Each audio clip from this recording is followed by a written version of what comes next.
ایک مرتبہ حسنین کریم رضی اللہ تعالیٰ عنہ بیمار ہوئے تو حضرت علی المرتضیٰ، حضرت فاطمہ اور ان کی خادمہ حضرت فضہ نے نظر مانی. میں نے کل سنایا ہے لیکن میں دوبارہ سناتا ہوں، پھر آگے جاتا ہوں. تین لوگوں نے نظر مانی، اگر انہیں شفا مل گئی تو یہ 3 روزے رکھیں گے. اللہ تعالیٰ نے حسنین کریمین کو صحت دی. اب نظر کی وفا کا وقت آیا. ان مقدس حضرات نے روزہ رکھا. مالک جنت قاسم نعمت کی لاڈلی شہزادی کے گھر میں کوئی ایسی چیز موجود نہ تھی جس سے روزہ افطار کیا جاتا. چنانچہ حضرت علی المرتضیٰ ایک یہودی سے 3 سا ایک پیمانہ ہوتا ہے، جو قرض لے کر آئے.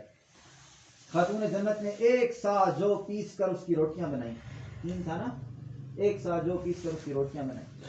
افطار کا وقت قریب آیا، روٹیاں سامنے رکھی تو دروازے پر ایک سائل نے صدا لگائی، اے رسول کے اہل بیت، میں ایک مسکین مسلمان ہوں، مجھے کچھ کھانے کو دیجئے، اللہ تعالیٰ آپ کو جنتی دسترخوان سے کھلائے.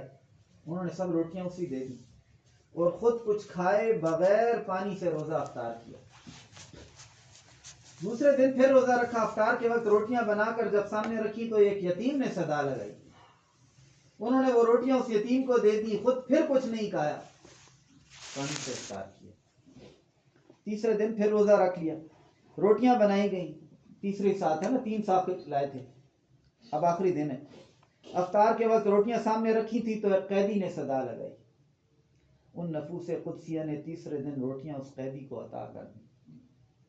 چوتھے دن صبح حضرت علی کرم اللہ وجہ الکریم حضرت امام حسن و امام حسین کا ہاتھ پکڑ کر نبی علیہ السلام کی بارگاہ میں حاضر ہو گئے. جب آپ صلی اللہ علیہ وسلم نے ان کی حالت دیکھی تو بھوک کی شدت سے وہ ٹہنی کی طرح کانپ رہے تھے. دن ہو گئے تھے، کچھ نہیں کھایا. آپ نے ان کی حالت دیکھی کہ بھوک کی شدت سے وہ ٹہنی کی طرح کانپ رہے تھے. ارشاد فرمایا، تمہاری حالت دیکھ کر مجھے جو تکلیف ہوئی ہے اس سے بڑھ کر کبھی نہیں ہوئی. پھر کھڑے ہو کر ان کے ساتھ تشریف لے گئے. حضرت فاطمہ الزہرا کو دیکھا، ان کا پیٹ پیٹھ سے مل چکا ہے، آنکھوں کے گرد گڑھے پڑ چکے ہیں. اس وقت حضرت جبریل حاضر ہوئے.